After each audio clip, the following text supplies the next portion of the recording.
Oh, where?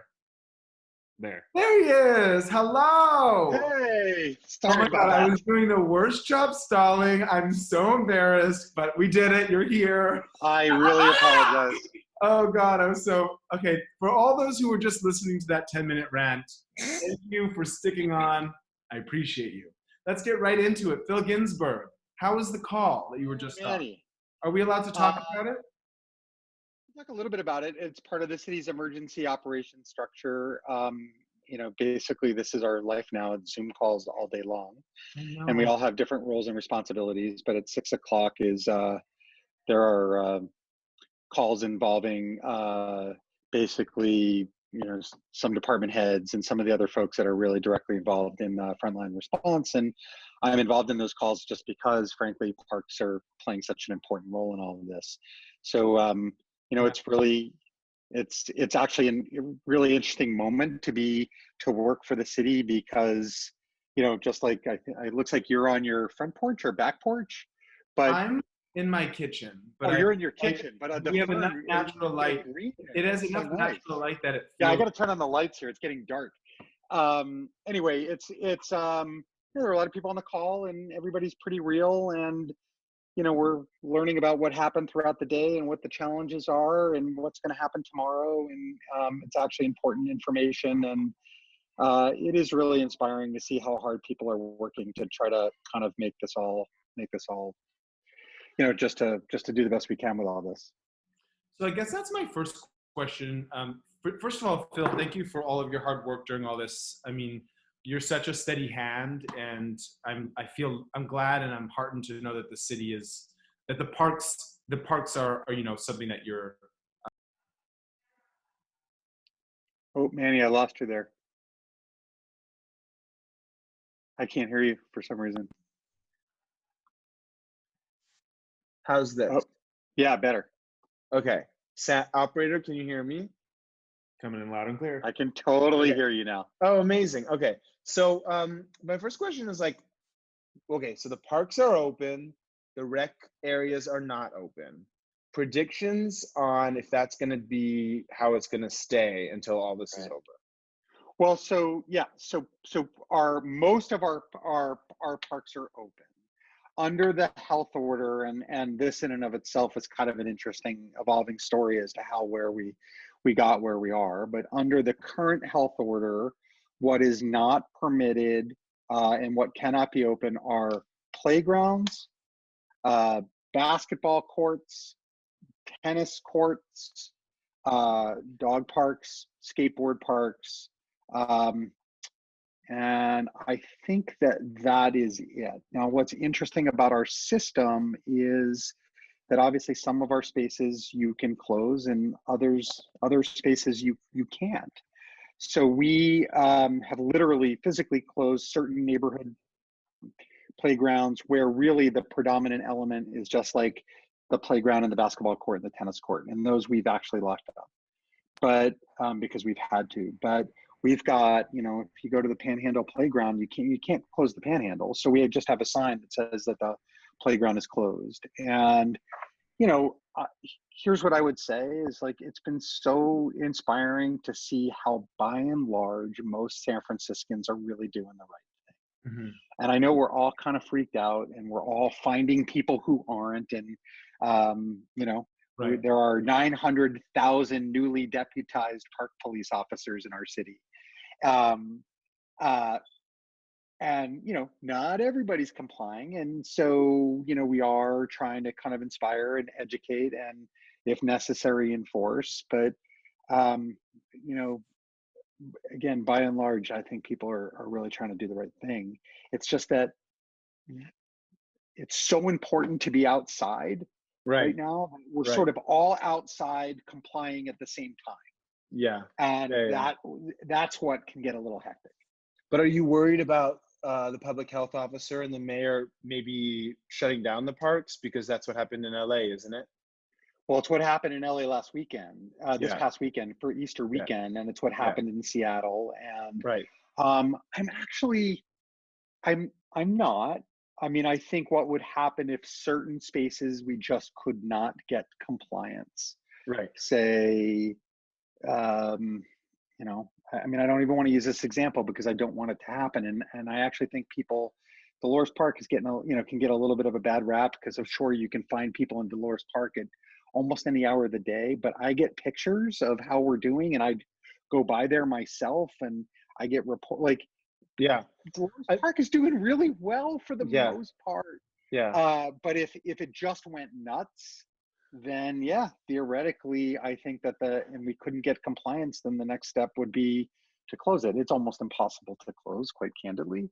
But so what we're doing is we're closing park features and trying not to close parks. I mean, I feel like honestly, we haven't gotten to this point yet. But if you're getting pressure to close a park, like I bet if you just like trickle down to some neighborhood groups that it's on the risk of closure, like people would just be like, no, like we're gonna like people will just like jujitsu that shit and just like make sure that people behave so that it doesn't get closed because we need our park so much right now, you know? I think the mayor's actually done a good job of making that, of sort of communicating that message. Like, to her credit, she really does. And the same with, our health director and our health officer. A lot of our public health officials really understand the importance of being outside and getting a little bit of exercise. And what I would say is that every single decision the city is making right now, agree with them, disagree with them, think that they're working, think that they're not working, be annoyed that they're inconvenient or disrupting your routine. But every single decision the city is trying to make right now is prioritizing health. Mm-hmm. And what I mean by that is first and foremost, trying to protect against the continued spread of the virus, but also looking out for people's physical and mental well-being to the greatest extent possible. Okay, so the question I want to ask you is, am I allowed to like sip a glass of wine? Yeah. Oh my God. So you'd be serving that for me. It has been a long day. You would be drinking it from my bar. So just pretend as you sip that wine that you're drinking it at Manny's on one of my comfy chairs. You and I text a lot about like how much I love our parks, and you're great about that. And you actually are. Really if I knew how to write poetry, I would write poetry about our park system because I am so obsessed with our parks, and I feel like I have like a anthropomorphized relationship with our parks. Okay, what do you think the parks mean for San Franciscans right now? Like, what do our parks represent to us? And what do they mean for us right now? I mean, our parks are our soul and literally our lungs and our heartbeat. It's been a really poignant moment, not just in San Francisco, but nationally. I mean, part of my job these days is every week. I mean, I talk to my colleagues in New York and Chicago and LA and Seattle several times a week. And then we're on one of these Zoom calls every Friday morning. And, it's interesting to see the evolution. I want to be on that Zoom call. So you can actually get on it. It's the National Recreation and Park Association host these calls. Like there's a few of us that are like sort of panelists or whatever, but you can ask questions. And, and I'm on with Mitch Silver, who runs New York, and Jesus Aguirre, who runs Seattle, and Mike Kelly in Chicago, Maria Nardi in Miami. Like it's really pretty inspiring. And we're all sort of, we all got here at different points in time and different stages. And now, I remember the first time I talked to Mitch Silver in New York, like, we know the story, right? Like we were closing things and he's like, why are you closing all this stuff? And as it turned out, and it was very uncomfortable. We just canceled the big party in Golden Gate Park on April, which at that point was such a hard, awful decision. And now it's sort of like, that was a no-brainer. Yeah. But anyway, so it took all these cities to kind of like, a few weeks to get to essentially grapple with the same point. But we're all just amazed at just the poignancy of particularly urban parks in big cities and how important they are right now. And, our parks, getting back to San Francisco, they're literally our refuge, which is ironic in some ways because they've always been our refuge. This is not our first pandemic. This is not our park system's first pandemic.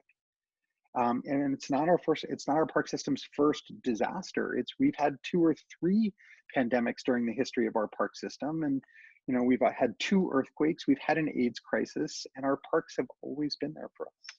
What role did our parks play, in the AIDS epidemic? And like the Spanish flu. Well, I mean, Which kind of dovetails in my next question. Like, you know, have you been approached with like asking for like solutions of how we might actually use our park space in case of need, and then how were they ever used? Well, I mean, the biggest, most obvious example was in 1906 during the Great Earthquake, where, you know, Golden Gate Park literally became a little city in and out unto it. Really? What Unto happened? itself. How? Well, I mean, because during the Great Earthquake, I mean, people, you know, lost their homes, and this is obviously leads to the question. So, how are we managing our unhoused population now? Which I'm happy to talk about because it's very complicated. And you know, and during the AIDS crisis, I mean, the Golden Gate Park was such a poignant place of sort of mourning and reflection for people who had lost a loved one. That obviously, you know, the AIDS Memorial Grove was born from that moment. Right. You know, and during the Spanish flu, my history is, you know, not quite as good, but like same principles apply where people need to connect with nature. I mean, the data is absolute about the physical health benefits and the mental health benefits. Even 20 minutes a day of being outside allows you to problem solve more clearly, reduces stress, reduces anxiety, and all of these things, interestingly enough, strengthen your immune system. And it is those with compromised immune systems who are actually sort of most vulnerable to severe consequences of this particular virus. Do you feel that like doesn't happen overnight? But do you feel like actually, in a way, the city shutting down basically all forms of recreation, save our parks, has caused, not that I think we actually needed people to really appreciate our park system, but how do you think it's affecting the way San Franciscans value and appreciate and experience our parks? Well, I mean, you don't, you know, really appreciate something until you're, you know, until you lose it. I did. Right? I love our parks. No, I'm not saying you didn't. Everybody appreciates their parks, right? But and I think San Franciscans love their open space. And, you know, particularly as our city has gone through over its history, these waves of increased density and growth, our parks become more important. I mean, you know, they're 9 out of, or I think that the 90 something percent of all new construction in this city are buildings of units of 10 or more, right? So we no longer have backyard. I mean, some of us are blessed to have them. I have a small backyard here in the Sunset, which is a blessing, but it's not like being in San Mateo or Burlingame or Marin right now. Our parks are literally the difference maker. And if you're living in the Tenderloin and you're a family of 4 or 6 or 8 living in a 1-bedroom apartment, my God, like, if you can't find some ability to get outside, there are other, you know, sort of consequences to this beyond the virus. And, you know, and that's part of the struggle, right? Like, I really was uncomfortable. I mean, I get it. So first thing I want to kind of emphasize and underscore is that, you know, parks are playing an important role in this, but a supporting role. Like, this is a pandemic. This is a health crisis. And we are following the direction of our public health experts and the leadership of our mayor, right? I mean, you know, there's a lot of questions. Well, why aren't you doing this? And why aren't you doing that? And why isn't JFK open? And why isn't this? And I'm like, I mean, honestly, like, we're doing what we're told. And we are relying on the judgment of our public health experts. And maybe some people think that those judgments are conservative, but so far, that those conservative judgments might very well be saving lives. And so we do not second guess those judgments, and we stay the course, and we kind of maybe put our park preferences and our advocacy and our land use battles, maybe we just put them on hold for a little bit until we get through this, and then we can kind of, you know, pick up the passion once again. And so, you know, anyway, but it was very uncomfortable for me to close, you know, I had to close Hyde Turk Playground, this beautiful new playground that just opened on Hyde Turk in the Tenderloin. And I really, at first, didn't want to do it. I mean, and I do have angst about you know, some of us are blessed and can get to Crissy Field or to the Presidio, although, Yeah. you know, all of us, the phrase is if you have to get in the car, it's too far, right? Mhm. For, you know, we're supposed to be kind of holding back That's a cute phrase. on destination recreation, right? Like, you know, Mhm. San Francisco has a park. Everybody in San Francisco lives within a 10-minute walk of a park. Really? Is that true? Everyone does? That is true. We not only is Wow. it true, we were the first city in the United States to achieve that standard, and there are only, I think right now it's just the United States, it's just San Francisco and Boston that What? you can say that about. That's amazing. Now, obviously, we've closed some spaces, so that might alter the calculus. We've had to close some spaces during this crisis, so that might Right. alter the calculus. Are you worried that any parks won't reopen? They'll all reopen, No. right? Yeah. Yeah. I mean, Can I ask you for a favor, Phil? yeah. I don't know what your dinner plans or what's going on in the Ginsburg house, but can I have like 15, maybe 20 minutes more of your time? Oh yeah, 100%. Okay. I shut Okay. up late. You can have as much of my Okay, time just as because we have a anybody lot of feels like questions. they want to listen and ask questions and Just because we have talk. close You to got it. 100 people and we got Yep. a lot of questions, so I want to get to them. But Yep. I just have a couple more. Outside Lands and Hardly Strictly. Yeah. What's going on? Well, I mean, we're all paying attention, right? There's not going to be sort of an instantaneous on switch here, right? It's probably going to happen gradually. So, But, like, you know, my guess is as good as yours. You know, How is your guess as good as mine? It's your park. because I'm just the hoi polloi. I'm just some person in an apartment asking questions. I mean, and I'm just a guy very curious to read the next health order. I mean, but are you talking to Greg about it? And what's he saying? Of course, we're talking.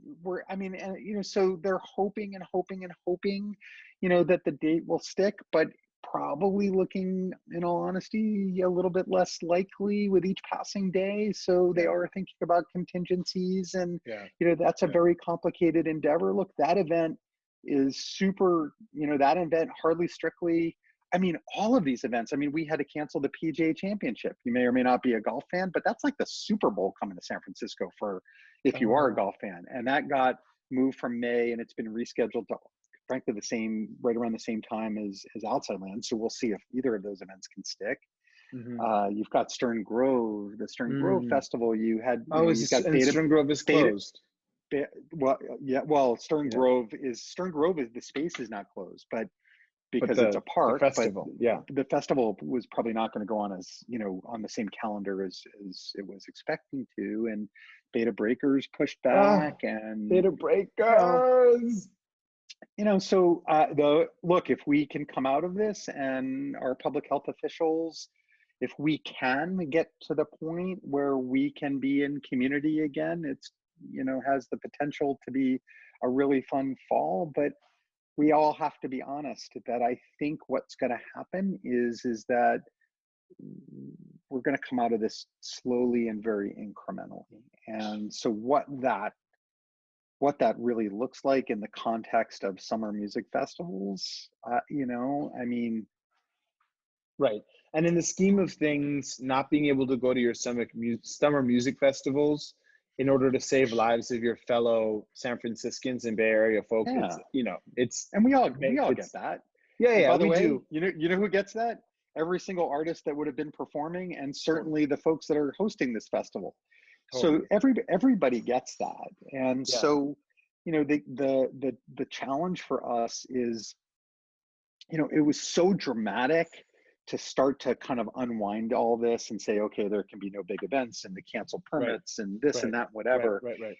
And I mean, it literally made me nauseous. I mean, I didn't take this job to chase down 3-on-3 basketball games. Like, that's not what, you know, that's not what we do. And, you know, and I think ramping back up is going to be slow and hard. Yeah.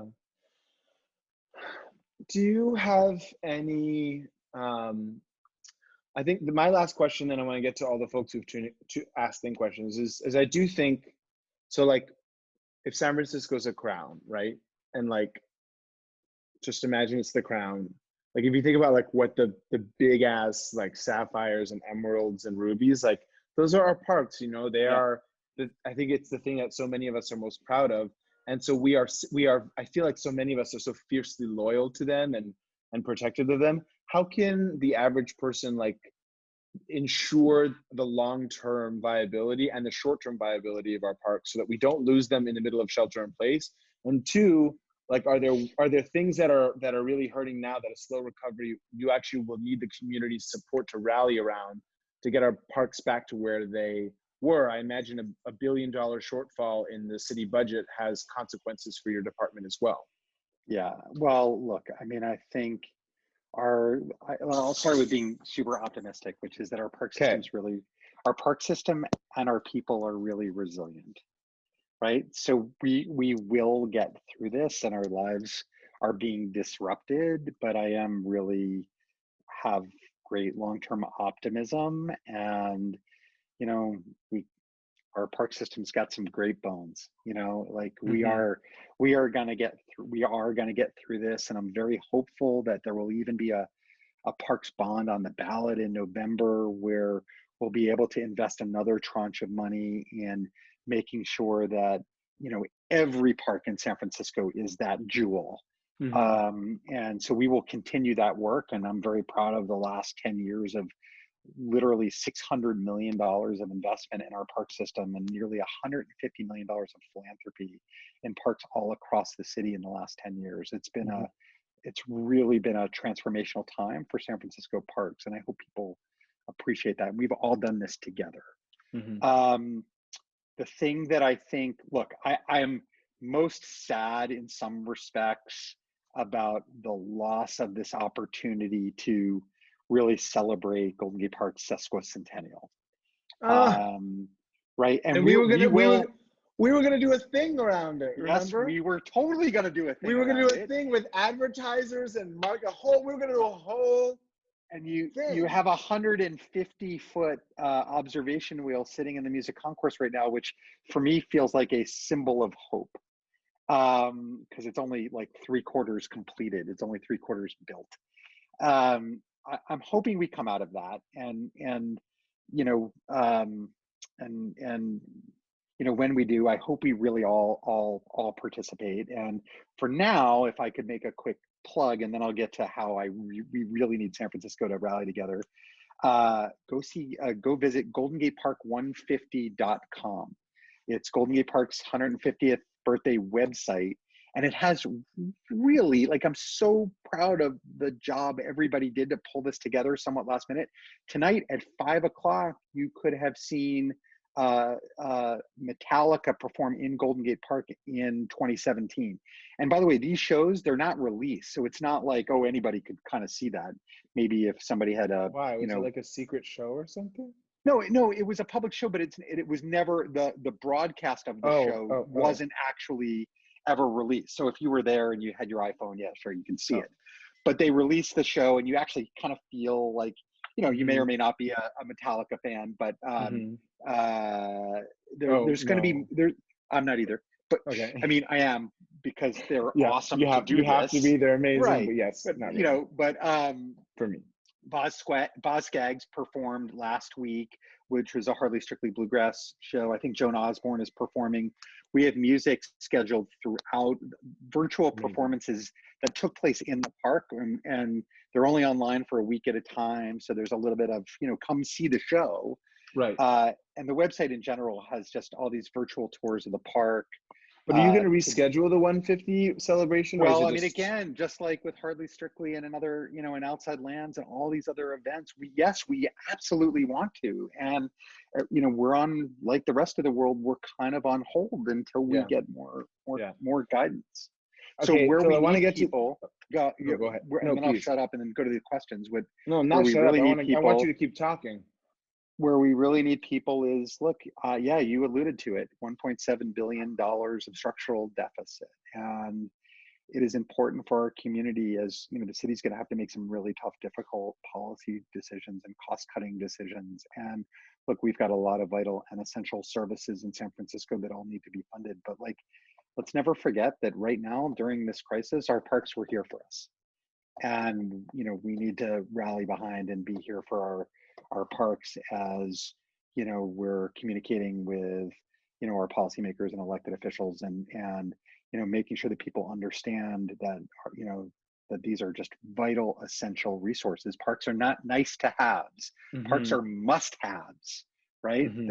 The reason why we're having some of these issues with social, distancing and groups and gathering, even though most people are really doing a good job, is because being outside and recreating is kind of as primal as eating and drinking.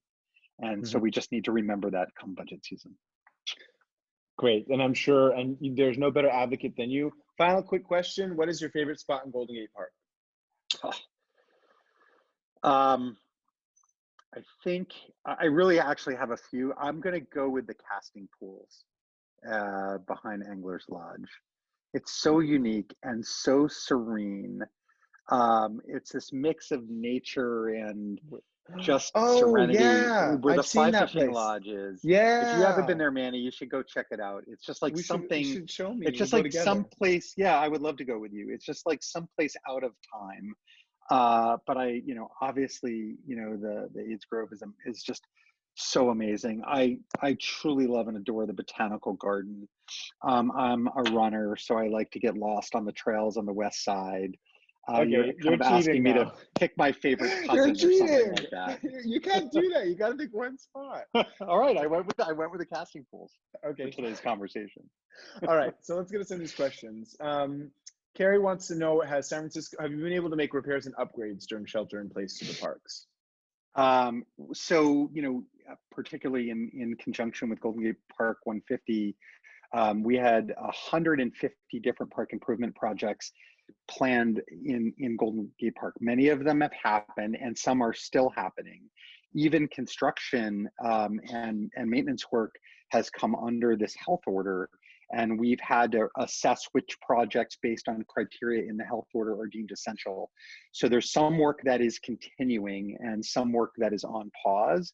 But the answer is that we had been trying to continue with as much work as we could until we were told not to. Okay, Lauren, Greg, Rebecca, Kelsey, and I'm sure Frangor. Everyone wants to know car free. Why? Yeah. Are you going to shut down streets? Are you going to make it car free so folks don't have to be on the sidewalks? Again, I understand this issue and I understand the passion for it, and I do spend a lot of time in Golden Gate Park. I mean, here is the issue, and again, you can think it's the right decision or the wrong decision, and you can think it works for you or it doesn't work for you. But right now, as I think everybody probably knows, JFK, John F. Kennedy Drive is car free on Sundays, and about 1.5 miles of it, half the distance, is now car free on Saturdays for the next 6 months. And this even begets, well, if you can do it Saturdays and Sundays and you did it every day, wouldn't that be better? Every decision during this crisis, again, is made through the construct of our emergency response, and we're relying on the expertise of our public health officials. And right now, our public health officials have felt that the potential for sort of the exuberance of this car-free destination was not worth the risk of the benefit that many people think it could provide. And in other words, they think that the approach that we're taking, the current approach that we're taking, is working in San Francisco. It is a conservative approach, and the guidance has been to stay the course. And I know that that's disappointing and frustrating for some people, but again, we all have to kind of acknowledge there's a little inconvenience, and we need to trust our public health experts that have kind of steered us so far through this. So just so I'm clear, the concern is that if you made JFK, Nancy Pelosi, or if you made Golden Gate Park car free, it actually would attract a lot of people and actually make it worse? Yes, that is the concern. And listen, what do you think? This has been the hottest issue that people are debating, which in and of itself might be a little weird, but because there are more pressing issues out there. But look, I mean, Oakland, we know what Oakland just did, right? And cities around the country are sort of creating car-free spaces. But I really, you know what I do is I really trust our public health experts right now. And, Hmm. look, this is a debate that, about traffic and circulation in Golden Gate Park. I do think generally there are too many cars and there's too much traffic in Golden Gate Park, and we definitely need to do something about it. And we have actually been working on this for some time, and everybody says, just get rid of all the cars. What we really want to do is focus on making sure people are safe, making sure we don't compromise access to the park, and that we, create a joyous experience that includes more car-free space. So it's a variety of strategies rather than one. We need to take a look at parking. All those things are very real, and I look forward to tapping into people's passion for this issue once Okay, this issue is over. final thing on this. I'm not trying to be argumentative, but just from a Okay. logical You can be. perspective. Yeah. No, I'm not trying to be. But this is the lion's share of questions are about this, so people are certainly fired up. We are car free on Sundays, so we know what car free Golden Gate Park looks and feels like. And what it looks and feels like is people awkwardly crowding onto the sidewalks and running around people and trying not to get hit by a car. And it's car free already, right? And you don't see hordes of people like walking. It doesn't feel like it's getting swamped when it is car free. So that's where I'm kind of like, maybe other parts of the city. Well, I mean, I think actually, depending, particularly as the weather gets nicer, look, you can argue both sides of this, and I totally understand it. And again, our job right now, when this is all said and done, people can totally hold our feet to the fire on this issue of desiring more car-free space. I understand that we, as laypersons, I'm not a public health expert. Neither am I. We can make the case that no, this is safer, this is better. Yeah. But our job is to respect the expertise of those who are evaluating the situation, and even if it's a conservative approach, to trust that a very conservative approach has served us decently so far. Got it. So we have a couple specific questions. Sure. Joe is asking whether Kent Mather's summer sessions will happen. Jay wants to know if the Stern Grove concert series is going to get moved. And then someone basically was like, hey, when things start to reopen, tennis is actually something that's pretty easy to social distance around. So maybe start with tennis, because it's easy to do tennis in a socially distanced manner. So all right, so quick responses, all three. We had Mather, Stern Grove, tennis. Yes. Mather. This is one of those where, Tuolumne County, where Mather is located, has an indefinite shelter order right now with no expiration date. And we are, well behind our planning, our hiring, our opening of camp. So it's not looking great. And, Mather, one of my favorite places on earth, is a petri dish under the best of circumstances. It's very communal. We all get dirty, and probably not looking likely. We're still trying to figure out how to salvage it. And it's just really hard to do without, again, understanding where we might be a month from now. And so I would say probably not likely, at least as we've known it during past summers. Stern Grove, we are trying to work with them to think about, how they can also salvage their concert season that is also beloved. And, this is one of those where maybe there are some dates in late summer and early fall that could work. I was just going to say, shorter season. Real talk, it's so cold in Stern Grove in the summer, like maybe do it in the fall when it's actually warm in Stern Grove. You know what I mean? Well, I have to say, Manny, I think you've met Emily, my wife, a couple times. She is the self-proclaimed Stern Grove whisperer. Whenever she goes, no matter, and we live in the Sunset, and it could be 47 and wet and foggy. If she's going to Stern Grove, the skies open up and the sun. Okay, well, I gotta go with your wife. Yeah, you do.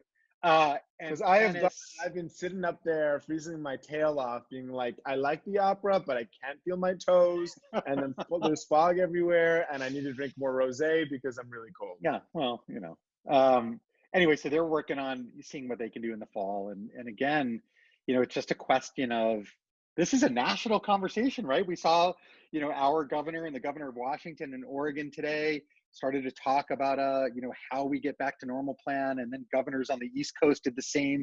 The president has his own fakakta ideas, and and how all this plays out is anybody's guess. But my own non-professional, non-public health instinct is it is most likely to open up very incrementally and gradually. And how that aligns with all these special events coming around the corner is anybody's guess.